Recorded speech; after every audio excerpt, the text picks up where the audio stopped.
Me pareció que podía llegar a ser interesante fotografiar la historia de un viejito que cuidaba a una viejita que tenía Alzheimer, que eran mis abuelos. Los últimos meses donde ella tenía algún tipo de conexión sí era con él, era solamente con él.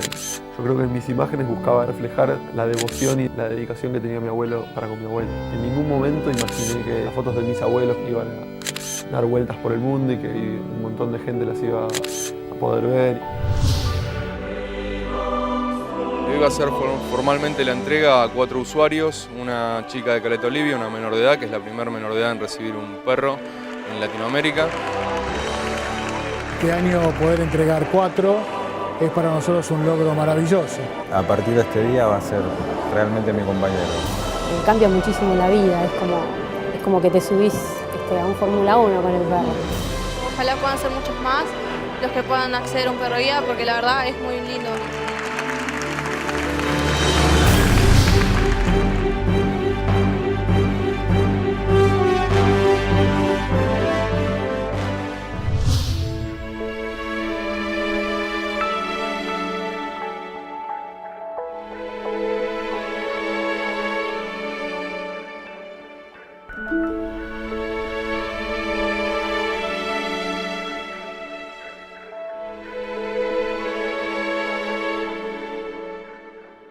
Alejandro es fotógrafo periodístico y documentalista que ha retratado una hermosa historia que refleja fundamentalmente el amor por sus abuelos.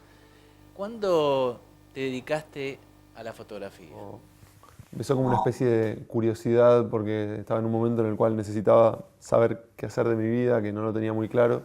Haciendo un curso de fotografía descubrí una pasión muy fuerte por las imágenes y al poco tiempo sentí de manera muy fuerte que era lo que me quería dedicar el resto de mi vida para trabajar. Retrataste una hermosa historia que tiene que ver con el amor a tus abuelos que vivían en este mismo departamento donde estamos haciendo la entrevista. Sí, hace más de 40 años. Ellos se mudaron acá justamente cuando mi madre era bastante chica y sí, para mí esta es la casa de mis abuelos, que después resultó ser también el escenario de una historia que estuve fotografiando por mucho tiempo, lo cual fue una mezcla de sensaciones que para mí fue siempre bastante linda. Mi abuelo era médico, nutricionista clínico, era el médico del barrio, era alguien que tenía siempre un trato muy cercano con los pacientes. Y además, bueno, también con esta cuestión del orgullo de ser médico, él era muy orgulloso de su profesión. Siempre era lindo escuchar a mi abuelo contar historias en relación a su juventud, ver fotos de cuando él era más joven, escuchar anécdotas, mismo de mi abuela, que por ahí los últimos años uno se queda más con la imagen de lo que fue la enfermedad, pero también era alguien súper interesante para escuchar cuando tenía historias para contar. A la familia nos quedó un poco el recuerdo de lo que fueron los últimos años, que fue él ocupándose de ella, pero antes la verdad que hubo una relación súper tradicional, normal y con los vericuetos de lo que es la vida cotidiana entre una pareja que lleva 60 años juntos, ¿no? con todo eso.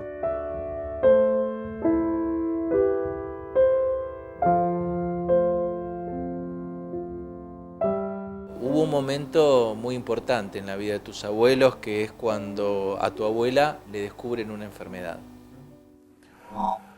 Sí, en realidad esa enfermedad, el Alzheimer, tiene esa particularidad de que es muy paulatina y es muy lenta. Entonces, a diferencia de otras enfermedades por ahí, que eso que vos llamás el descubrimiento tiene un valor extra, un cambio importante.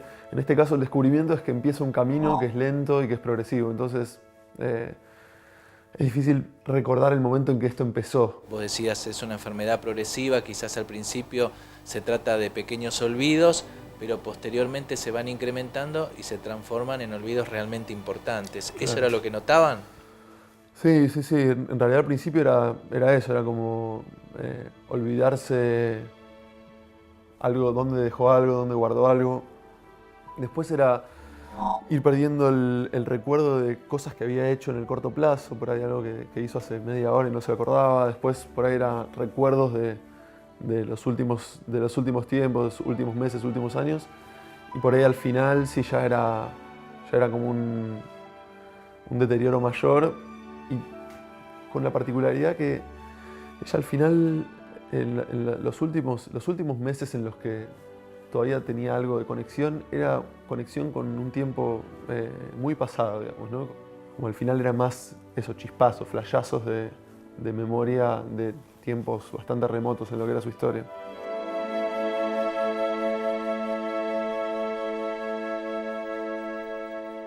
Lo que tuvo también de particular esta enfermedad y esta enfermedad con mi abuela fue que nosotros, además de pensar en mi abuela, en un principio también la familia empezó a pensar en mi abuelo, que era la persona que se hacía cargo y que se hizo cargo de ella. Mi abuela, a lo que es el nivel sufrimiento, por ahí no es alguien que ha sufrido demasiado en ese punto, porque uno se va perdiendo con la enfermedad, creo. Y los que más sufren son los de alrededor, y sin dudas el que más lo sufre y el que más lo siente es su compañero, el que está cotidianamente. Es una cosa más de ir viendo qué sucede con el alrededor que con ella. De hecho, bueno, mi abuelo le dedicó un cuidado que hizo que ella tuviera las mejores condiciones en esos últimos años, las mejores condiciones posibles, que se mantuviera en su casa, que es muy importante eso para el enfermo de Alzheimer. Es muy importante no cambiarlo de ámbito, de escenario, porque eso hace que sienta la desorientación aún mucho más. Y todas las cuestiones médicas, como las heridas, como la alimentación, todo eso, él se dedicó todo a él. Entonces, en un punto era, bueno, más cuidarlo a él y su salud por lo que él estaba haciendo que a ella, que estaba muy bien cuidada por él justamente, y que, bueno, en algún aspecto no sufría. ¿Sucedió alguna vez que ella no conociera a tu abuelo, la persona con la que convivía, o que no te conociera a vos, por ejemplo? ¿No supiera quién eras? Sí. En realidad conmigo, ya el último año, no sabía quién era. Por ahí era mi abuelo también, en su afán de retenerla un poco más. Le hablaba de mí, le decía, ahí viene tu nieto, saluda a tu nieto, y ella miraba, y por ahí con el beneplácito de él, que en ese momento era el único que sí reconocía, me podía llegar a hacer una mueca de saludarme, una mueca de alegría, pero yo ya sabía que no sabía exactamente, en realidad ni en lo más remoto, quién era yo. Y con mi abuelo los últimos meses ya estaba súper desconectada, entonces ni siquiera con él. Por ahí lo podía llegar a asociar de alguna forma en algún rostro familiar, pero ya al final hasta ni eso. Y sí, bueno, los últimos meses en donde ella tenía algún tipo de conexión, sí era con él, era solamente con él. Y vos lo veías el gesto ese de devoción de ella hacia él cuando él llegaba, se le acercaba con la comida, lo que sea, era muy fuerte también. Creo que en ese punto hacerle fotos era también un acto como que era contrario a eso, era como casi como ejercitar la memoria en ese punto. Entonces creo que me hizo bastante bien justamente hacerle fotos en ese sentido.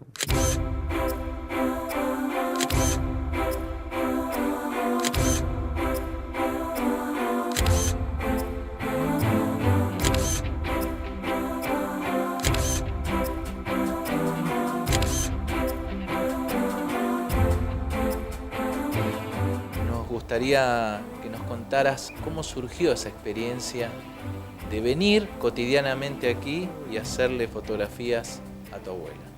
Hubo un momento que fue a principios del 2009 que el abuelo de mi mujer se muere, alguien que yo prácticamente no lo había conocido muy poco, y se ve que en ese momento fue una muerte que me pegó bastante y la sentí bastante personal, y tenía que ver con que mi abuela ya estaba enferma y que por ahí sentía que estaba como perdiéndome un poco el tiempo de disfrutar a mis abuelos, que no sabía cuánto tiempo más los iba a tener. Entonces ahí se activó algo, me parece, que coincidió con coincidió con que tenía que empezar una historia fotográfica en un momento por un taller que había empezado y eso, me pareció que podía llegar a ser interesante fotografiar la historia de un viejito que cuidaba a una viejita que tenía Alzheimer, que eran mis abuelos, y así fue como empecé a venir. Bueno, a partir de ahí fue venir mucho tiempo, muchas veces. Durante ese año, primer año, venía una vez por semana mínimo, me quedaba varias horas, venía en distintos momentos. Me he quedado a dormir de vuelta acá, que eso era de verdad un recuerdo que solamente tenía cuando era pequeño y que por ahí cuando mis padres salían y me tenían que dejar en algún lado, me dejaban acá durmiendo. Y a veces me preguntaban de esta cuestión de la separación de nieto y fotógrafo y cuando sos nieto y solamente estás acá y cuando sos fotógrafo y estás con la idea de hacer fotos. Yo creo que lo que ocurría en general era los roles, digamos, se mezclaban todo el tiempo y la verdad es que mirándolo en el tiempo, también en cierto aspecto es un descubrimiento de lo que es mi profesión y cómo uno se pone en ciertos roles. Creo que no existe un poco esa división de roles porque también la fotografía es parte también de un cierto formar parte de las escenas, ¿no? Entonces, para mí fue bastante natural esto de tomar unos mates, charlar y en otros momentos por ahí estar más enfocado en fotografiarlos. Era como, no es que venía 2 horas tomar mate y después 2 horas trabajaba, era una cosa muy natural.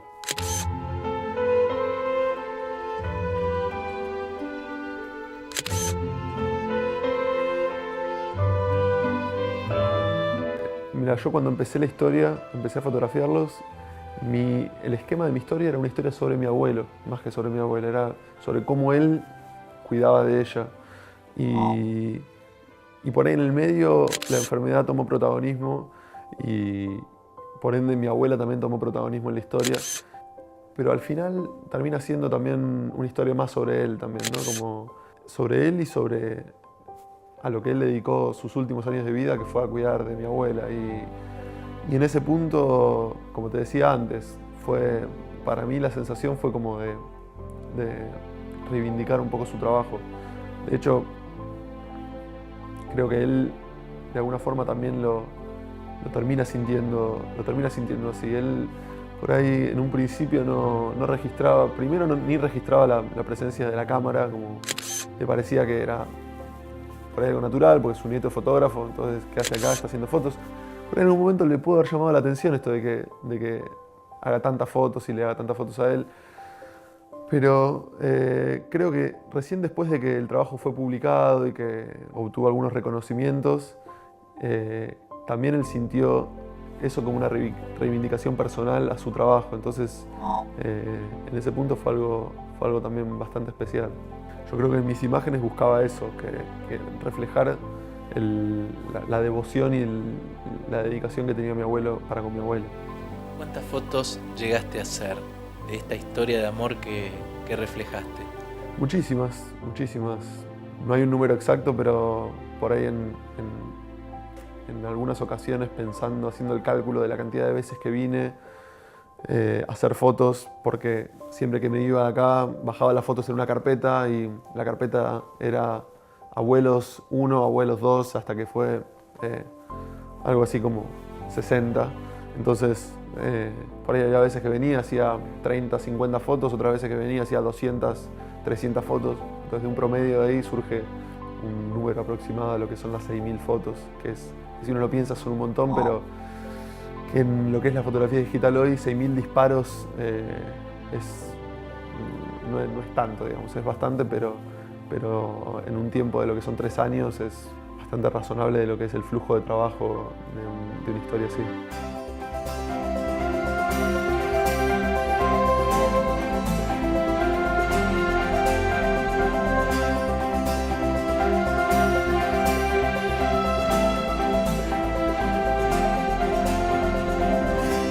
Alejandro, ¿esta es una de las últimas fotografías de tu abuela?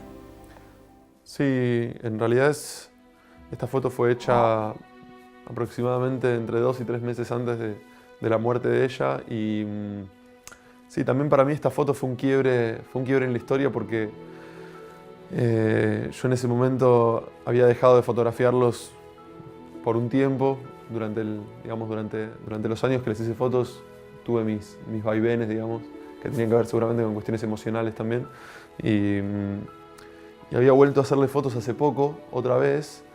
Y creo que en esta foto por ahí siento que pude lograr algo más relacionado a lo que es la cuestión de la enfermedad en el paciente, en el enfermo de Alzheimer, que fue esa mirada de ella. Para mí esto es como mi abuela me miraba y cómo miraba el mundo en realidad en este momento, con cierta ternura, pero también con curiosidad quizás. Con curiosidad, con una mirada más perdida, digamos, con una ausencia más profunda en la mirada. Entonces, por eso es que para mí esta foto también fue bastante importante para contar la historia de ellos y para contar la historia de la enfermedad.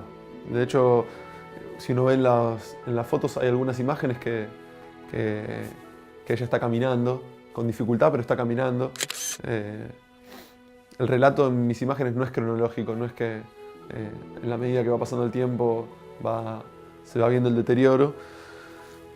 Es más simbólico en ese sentido, pero sí en cuanto a los hechos es una imagen que para mí representa bastante el final. De hecho, es una de las últimas imágenes también del laburo. Y sí, tiene que ver justamente con la condición de los últimos años también, ¿no? Con esto de... Mi abuela miraba así en los últimos meses. Mi abuela, por ahí 6 meses antes, no miraba así. Miraba de una forma diferente, más conectada, si se quiere. Acá es una mirada más perdida, ¿no? ¿Hay tristeza en estos ojos? Yo creo que es más la tristeza nuestra, del que lo mira, el que mira esa mirada perdida en una persona grande, en una persona mayor, que la tristeza la tristeza puntualmente de esa mirada. Yo no creo que ella mirara con tristeza. Creo que es más cómo se refleja esa mirada en el que ve la imagen, que, bueno, yo por ser familiar, pero creo que en la gente en general esa angustia que por ahí provoca tiene que ver con eso, con sentir que alguien mayor mira así, con esa mirada perdida.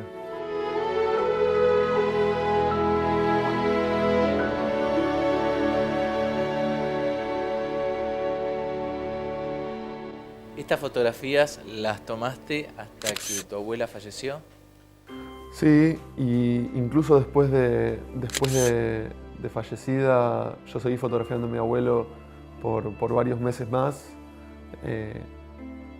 Creo que una de las fotos que cierra, no la última, sino la penúltima, que es él llevándole flores al cementerio a mi abuela el día de su cumpleaños. Eso ocurre 3 meses después del fallecimiento de mi abuela. Hay algunas otras imágenes que hice ya después de lo que era la vida de él solo. Así que fue hasta después de la muerte de ella, lo que sería el trabajo siguió y hasta sus últimos días, por ahí de una forma más informal, yo seguía haciéndole fotos a mi abuelo, registrando un poquitito lo que era su vida cotidiana.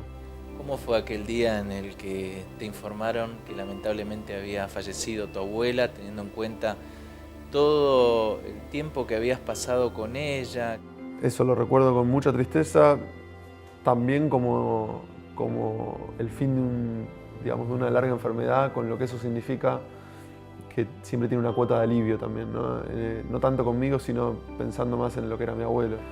Ya los últimos meses, el último mes ya era súper complicado y mi abuela estaba también muy desconectada, entonces mi abuelo estaba sufriendo un montón. Fue como que se termine de alguna forma todo este camino que al final fue bastante duro. Entonces, en ese sentido fue triste, muy triste, pero un poco tranquilizador para lo que fue mi abuelo y mi familia. Estas fotografías que vos tomaste después tuvieron una trascendencia que quizás vos nunca lo hubieras imaginado, pero lo cierto es que algo pasó con esas fotos.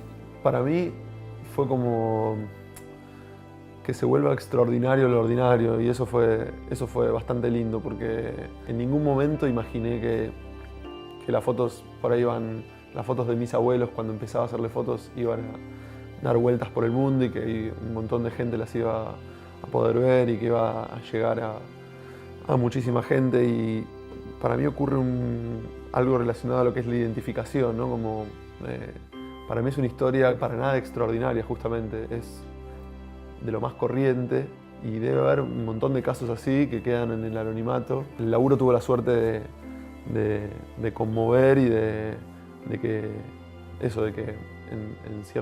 para ciertos jurados o en esos certámenes, en esos concursos, haya sido premiado, dio la posibilidad de que se dé a conocer de forma masiva. Por ahí esa cuestión de que a través de mis fotos ellos viajen a esos recuerdos propios y tengan esa conexión con sus propias experiencias, para mí como fotógrafo es algo muy fuerte.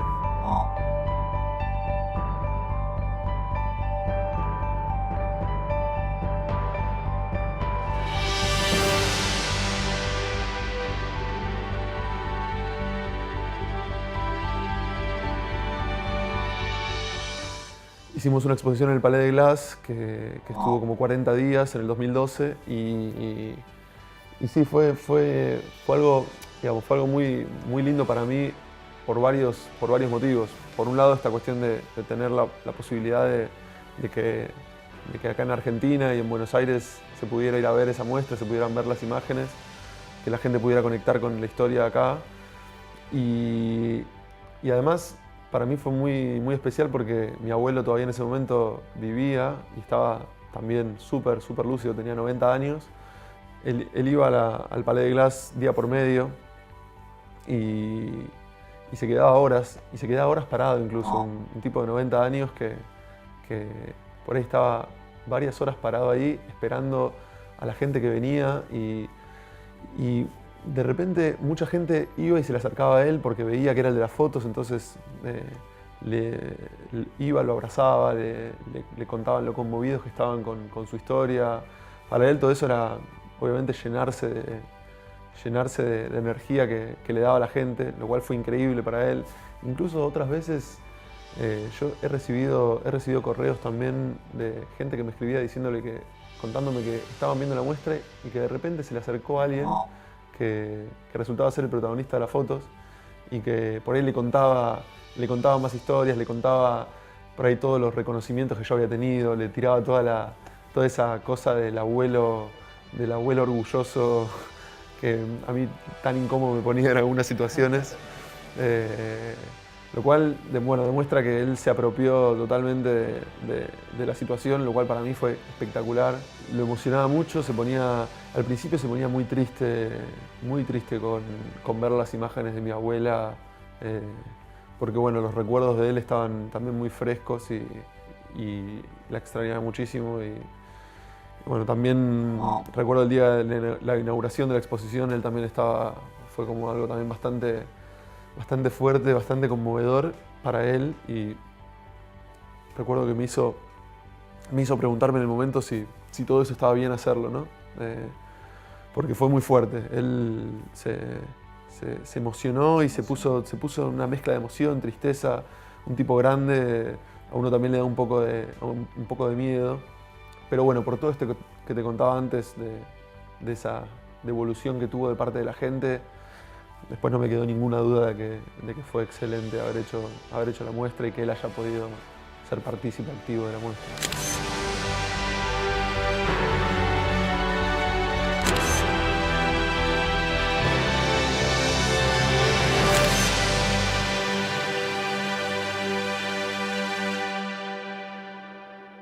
Por ahí hay 2 o 3 imágenes que son más de esas fotos que, como yo a veces digo, cuentan toda la historia en una sola imagen, que ocurrió en este lugar donde estamos sentados ahora, que es él llevándola a ella de la mano, sacándola de ahí, que de alguna forma es sacándola de una zona más oscura y llevándola un poco hacia la luz, seguramente esa imagen por ahí tiene más que ver con lo que es la historia y con lo que fue la historia de ellos en los últimos años y seguramente la resume esa foto. Sí, lo que puedo decir de lo que fue mi experiencia, que compartir, digamos, ese compartir el tiempo con mis abuelos fue algo único. Fue algo único y que realmente siento que me estaría lamentando, por ahí no de forma activa, pero sí en el tiempo me lamentaría mucho, me hubiese lamentado no haber estado, no haber compartido el tiempo que compartí los últimos años. Y en ese punto creo que no tiene desperdicio. La verdad que la relación para mí la relación que se genera uno con los abuelos es algo muy único, muy fuerte y yo siento que eso que hay que aprovecharlo lo máximo posible porque uno nunca sabe qué va a pasar y los abuelos por lo general son personas grandes que también uno nunca sabe hasta cuándo los va a tener, ¿no? Después de la muerte de mi abuelo, que fue hace bastante poco, ahí sí tuve como otra vez ganas de volver a mirarlas. Y también por ahí en ese punto empiezan a adquirir, no sé si otro significado, pero sí como me empiezan a generar a mí cosas diferentes, por ahí más fuertes, me empiezan a provocar un poco de por ahí esos sentimientos de tristeza, pero mezclados con el hecho de pensar en qué importante fue hacerle fotos y haber empezado en ese momento a fotografiarlos. Cuando una fotografía queda como fotografía final, el que la ve simplemente se queda con lo que ve en la imagen y nosotros los fotógrafos siempre cargamos con las experiencias que van atrás de esas fotos. Entonces, por ahí eso de ver y contemplar las fotos de una manera más íntima tiene que ver con eso, con recordar también los momentos en donde esas fotos fueron hechas. Con estas fotografías hiciste trascender a tu abuela y a tu abuelo y también significó un premio.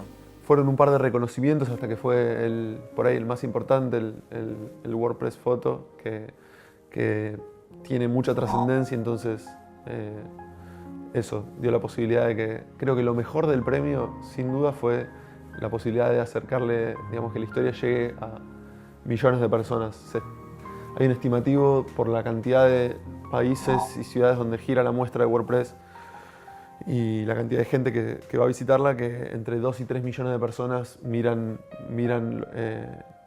la muestra de WordPress. Entonces, pensarlos de ese lugar creo que los fotógrafos, primero que nada, somos comunicadores de imágenes, entonces eso, tener la posibilidad de que la imagen llegue a tanta gente y sobre todo imágenes tan personales fue sin dudas increíble. ¿Qué significaron tus abuelos para vos? En pocas palabras.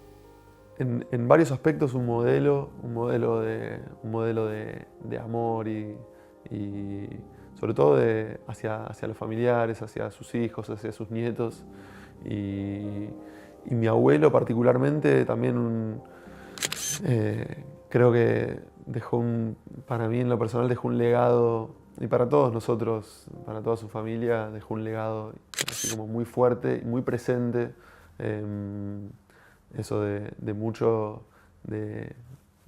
afecto, de mucho cariño hacia sus seres queridos. Entonces se fue, pero dejó una presencia muy, muy fuerte, muy activa y que para mí además con los años se va a ir agrandando aún más, con lo cual creo que él en ese punto, para lo que fue él y para lo que él siempre pregonó, creo que no hay nada mejor para él que eso. Y ahora que ya no están, sobre todo mi abuelo, creo que lo único que le diría es que lo extraño mucho porque es lo que siento ahora pero bueno, también tiene que ver, creo que es algo más, no sé si egoísta o tiene que ver más con lo mío que con lo de él, ¿no? Él se fue de la mejor forma creo que podía ser para él, súper activo, súper bien, lúcido, hace muy poquito, sí. Y creo que extrañarlo y tener ganas de que esté acá es algo más mío y no sé si sería, no sé si egoísta o qué, pero bueno, me parece que creo que lo único que le diría es eso, que lo extraño. Mi abuela, por ahí extraño cada tanto ahora que ya pasó más tiempo de su muerte y que se fue borrando un poco más la imagen de los últimos años de ella. Volvió esa imagen de ella, sí lúcida, ella conectada. Creo que está volviendo lentamente esa imagen, va volviendo de a poco. Y también la extraño muchísimo y bueno, quedará, creo que las personas cuando se van dejan su legado y ellos también creo que dejaron un legado muy fuerte, así que en ese punto no hay nada que lamentarse.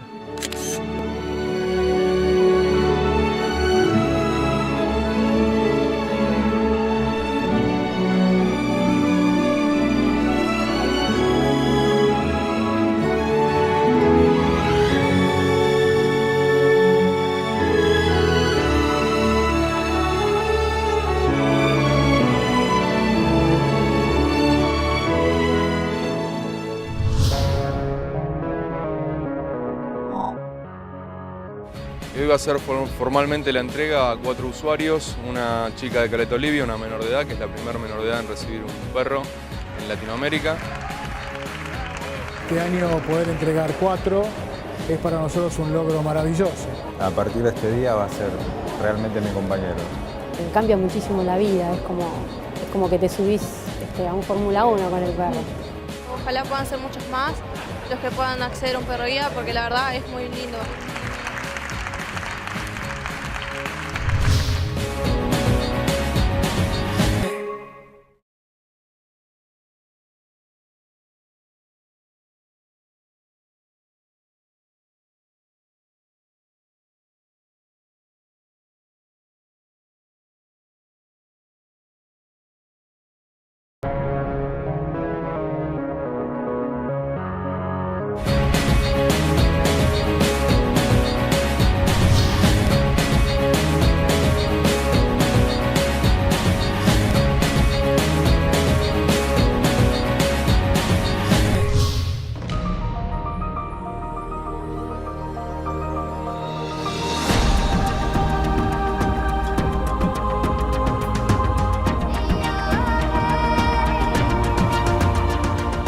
Estamos con Leo y con Maxi de la Escuela de Perros Guía de la Argentina y contanos un poquitito qué va a pasar ahora en la legislatura. Bueno, estamos redoblando una apuesta de adiestramiento de perros para usuarios no videntes, de perros lazarillo puntualmente. Y hoy va a ser formalmente la entrega a 4 usuarios, una chica de Caleta Olivia, una menor de edad, que es la primera menor de edad en recibir un perro en Latinoamérica, y otros 3 usuarios que son de Capital y Gran Buenos Aires. Así que estamos emocionados con esta entrega después de un acople intensivo, que es donde se forma el lazo y aprenden a manejarlos a los perros los usuarios. Así que bueno, muy contentos con lo hasta aquí logrado y con un poquito eso agridulce que cuesta de desprenderse a uno del animal que tuvo tanto tiempo, ¿no? Sabemos que el entrenamiento fue arduo durante 2 años, los perros estuvieron entrenando para poder hoy irse con sus nuevos dueños. Sí, es un entrenamiento, es una de las disciplinas más costosas de enseñar a un perro, así que entre eso y la vinculación de 2 años con el animal, bueno, llegamos hasta acá a entregarlos y bueno, como te decía, un poco cuesta esto de desprenderse, pero sabemos que es lo mejor para el perro y para el usuario. Hoy los perros se van a ir con sus nuevos dueños, pero estuvieron un mes de adaptación, ¿no? Sí, tuvieron un mes de adaptación con los futuros usuarios y aparte de eso no es solo adaptación, sino que es un curso que los usuarios tienen que aprobar con un módulo teórico y uno práctico. Es un requisito obligatorio aprobar los 2 módulos. ¿Y cómo fue? Bueno, tenemos los módulos teóricos aprobados todos y los módulos prácticos tenemos 2 aprobados con excelente y 2 con seguimiento, que son perros que van a tener un seguimiento un poco más intensivo después de ser entregados. ¿Y los perros cómo se sintieron con los usuarios? Bueno, nosotros teníamos ya preseleccionados por los temperamentos, los caracteres de cada uno, humano y perro. Teníamos una preselección que, bueno, faltaba la parte vincular. Y en la vinculación, la verdad que todos interactúan con todos los perros, pero se dio que el vínculo justo era el mismo, coincidía con el mismo de la preselección que habíamos hecho. Así que fue grandioso, porque finalmente uno puede preseleccionar, pero si no vinculan ambas partes bien, no se da. Así que nos acompañó muchísimo el vínculo que se forzó prácticamente de manera natural. Estamos por participar de un momento muy importante para ustedes porque se va a entregar esta segunda camada de perros guía. ¿Cuáles son las expectativas? Las expectativas sobre todo es que la gente se entere realmente, por eso los medios les agradecemos muchísimo a ustedes que se enteren de qué le va un perro lazarillo, la función que tiene, cómo deben desempeñarse en la calle, que no se debe tocar bajo ningún punto, que no se puede tocar tampoco al usuario, que sí se le puede indicar, y un poco esto de la difusión, que la gente sepa que hay una escuela acá, que hace 4 años que viene deslomándose para que puedan acceder a este tipo de perros. Es más que nada difundir y hacer llegar a la gente en general el conocimiento de estos perros. Bueno, vamos, los acompañamos. Bárbaro. Vamos.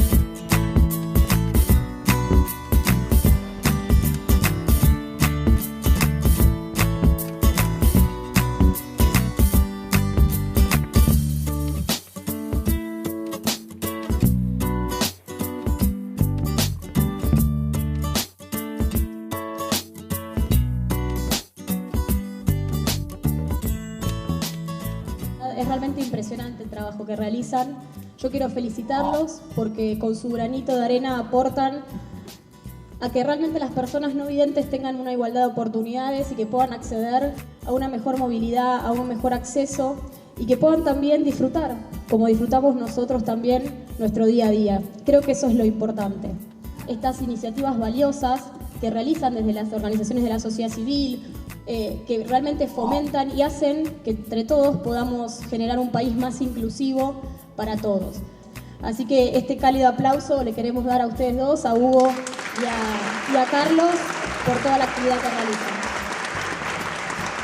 Esta es la segunda gran emoción que recibimos Hugo y yo gracias a la Escuela de Perros Guía.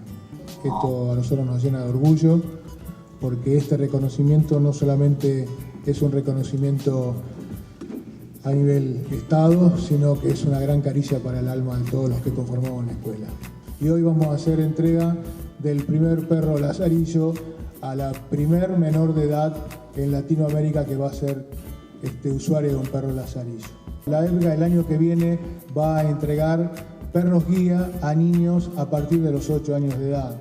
No como perros lazarillos para conducirlos, pero sino para que los niños empiecen a tener un trabajo cotidiano con los perros y cuando ya estén en condiciones físicas de poder ser guiados por un perro lazarillo estén en óptimas condiciones. Así que la EDGA va por más y gracias a todos los que hoy se hicieron presentes para seguir dándonos estas caricias al alma. Gracias a todos. No fue fácil el principio y hoy cuando miramos para atrás nos parece increíble a dónde llegamos.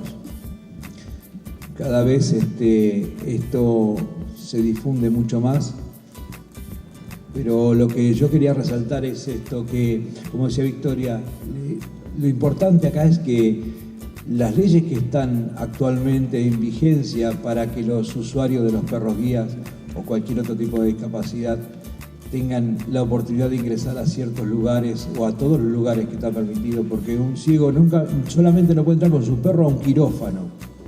Yo creo que lo importante es que podamos difundir entre todos y hacer cosas para que esto se difunda y presionar más para la difusión, para que también ayude a lo que estamos haciendo. Porque ¿de qué sirve que formemos 200, 500, 10.000 perros y después la persona que damos la libertad y le brindamos la posibilidad de que pueda ver a través del perro no puede hacerlo? Porque hay alguien que no se lo permite porque desconoce. Pero les agradezco muchísimo que estén acá y bueno, lo importante va a ser seguir adelante con todo esto. Gracias.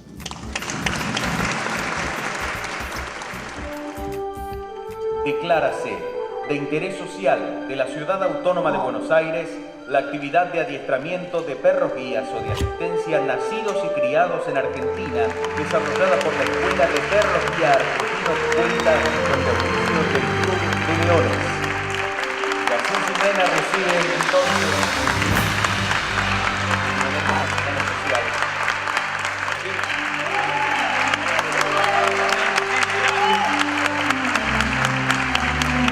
a la guía y a Rocco, que se encuentran por formalmente en este salón, Sandra y Zamba.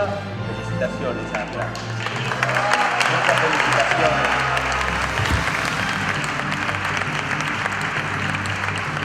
Felicitaciones, Alejandro.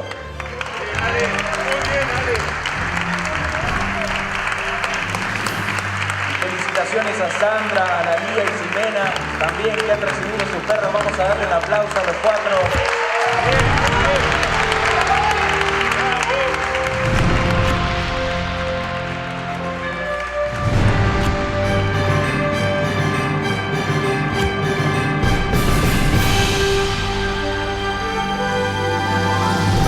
Ximena Vera tiene 16 años y es la primera menor en tener un perro lazarillo en Argentina. La acompaña hoy en la entrega del perro su papá, Fabián Vera. Y contanos, Ximena, ¿cuáles son las primeras sensaciones de que te vas a llevar a Danco, que está aquí, abajo nuestro, portándose muy bien, para Caleta Olivia? La verdad muy contenta, muy ansiosa también por volver a Caleta y muy contenta porque voy a tener una mayor independencia. Sabemos que el entrenamiento de Danco fue duro porque durante 2 años él recibió la instrucción para poder ser tu guía, pero vos también hiciste un entrenamiento con él de 1 mes. ¿Cómo fue esa experiencia? Muy linda, el viernes va a ser 1 mes que ellos ya están con nosotros y al principio costó un poco, el primer día como que no conectábamos, pero ya a partir del segundo día ya nos hicimos inseparables los dos.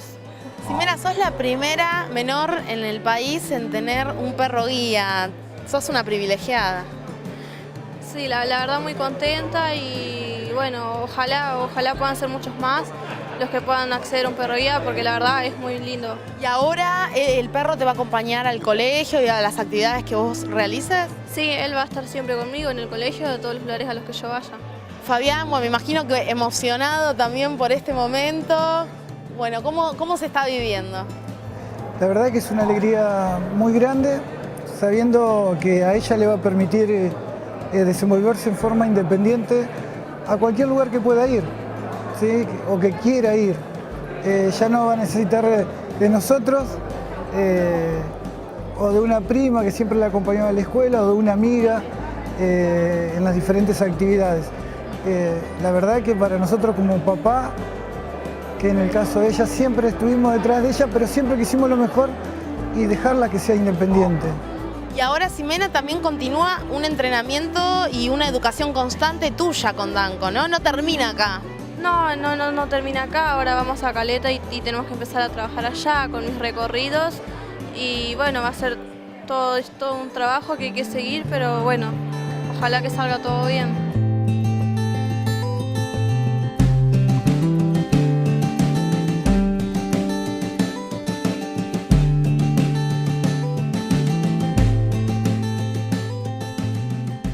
Alejandro Fontanelas es de San Francisco Solano y a partir de hoy el usuario y nuevo dueño de Randy. ¿Cuáles son las primeras sensaciones, Alejandra? En este momento estoy muy emocionado. A pesar de que hace más de 1 mes que estamos trabajando juntos, es como que ahora uno ya lo siente como que ahora a partir de este día va a ser realmente mi compañero. ¿Y cuáles son las expectativas que tenés? Expectativas muchas. Creo que va a ser un cambio radical, ¿no?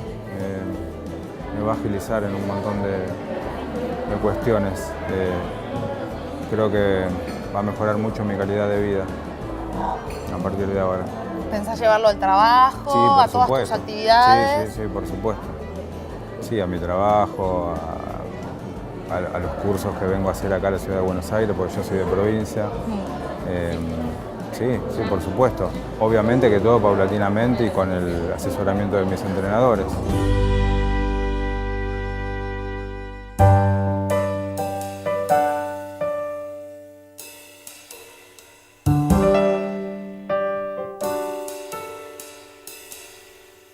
María Sol Campos es de Las Flores, provincia de Buenos Aires, a unos 200 kilómetros de la capital, y hace un año que es usuaria de Canela. ¿Cómo fue que te cambió la vida la llegada de este perro guía? Uno cuando usa el bastón, la velocidad que puede tener caminando no es lo mismo que la velocidad que te da el perro, porque uno siempre, por más que quieras ir rápido con el bastón, tenés siempre la pared como referencia y los obstáculos que haya contra la pared.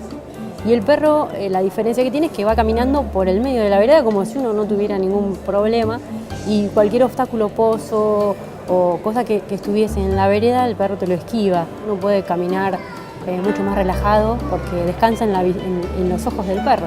¿Cuáles son las cosas que podés hacer ahora que antes quizás ni se te ocurrían hacer?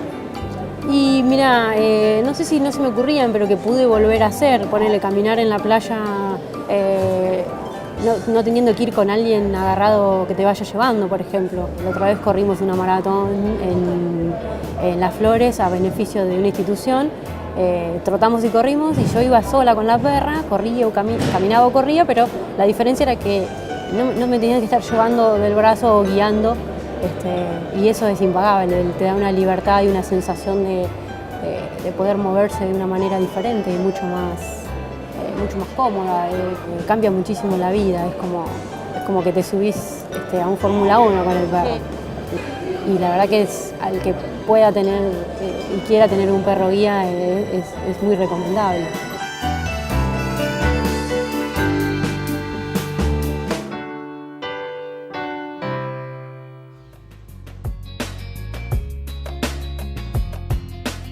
Pablo Sabatino es el usuario de Coco desde hace un año, que es su perro guía.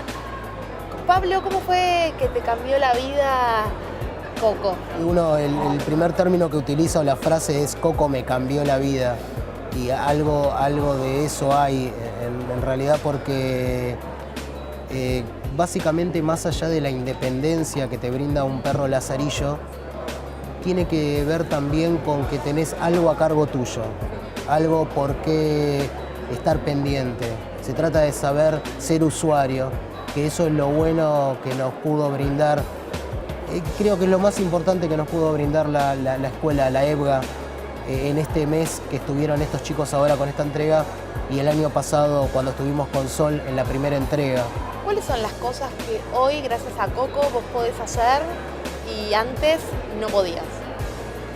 Primero, llegar a horario a mi trabajo. Algo muy importante. Básico, y es real lo que te digo. ¿De qué trabajás? Trabajo como asesor comercial en una prepaga médica. Trabajo en Ezeiza y vivo en Temperley. Imagínate, tenía 1 hora 45 para llegar a mi trabajo, y hoy en día estoy llegando en 1 hora 10, 1 hora 5. En su momento, ¿cómo fue que se te cruzó por la cabeza la posibilidad de tener un perro guía? Antes de pensar en rehabilitarme, lo primero que se me ocurrió es de tener un perro guía. Me puse a investigar sobre el tema, pero había que viajar a Estados Unidos, bueno, el pasaje en avión, el mes de estadía, y era algo costoso para mí, y cuando lograba reunir el dinero tenía otras cosas, otras prioridades. Después, bueno, llegó la familia, llegó mi hijo y lo fui postergando.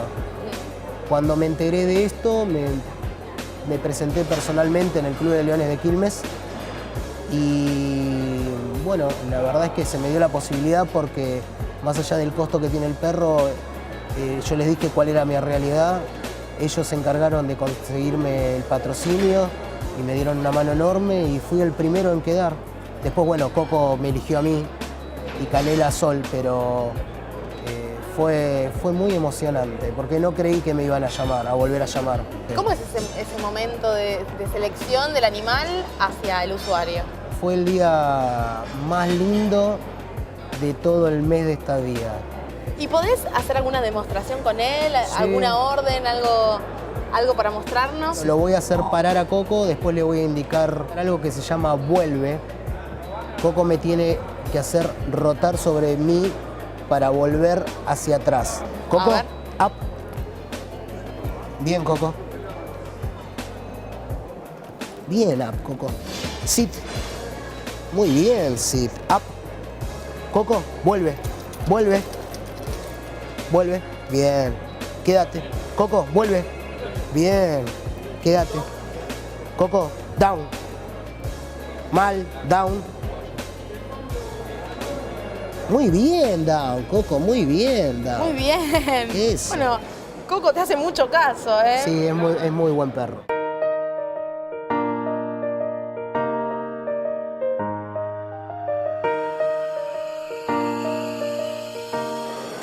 Secundari es el creador de la Escuela de Perros Guía de Argentina. ¿Cuál es la experiencia de este entrenamiento y, bueno, la sensación de este momento, no tan importante?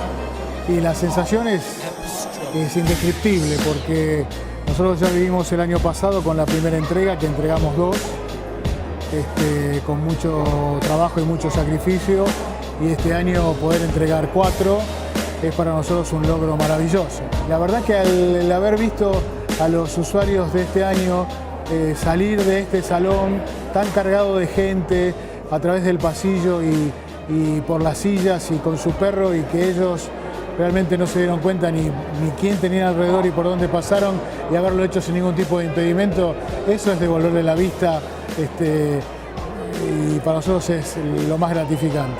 Ahora la nueva camada que se va a entregar el año que viene, ¿ya está entrenando? Ya está entrenando, sí, entran otros 6 perros, de los cuales 3 ya están en etapa intermedia, y los otros 3 vuelven a la escuela dentro de 3 meses. Así que bueno, vamos a tratar el año próximo de entregar 6 en lugar de 4, lo vamos a hacer en 2 etapas, 3 y 3. Y seguramente este año vamos a dar una sorpresa, porque tal vez antes que finalice el 2014 entreguemos un par más. ¿Y de qué depende el tema de las entregas? Depende del adiestramiento del perro, del rendimiento que nosotros vamos viendo que el perro puede llegar a tener.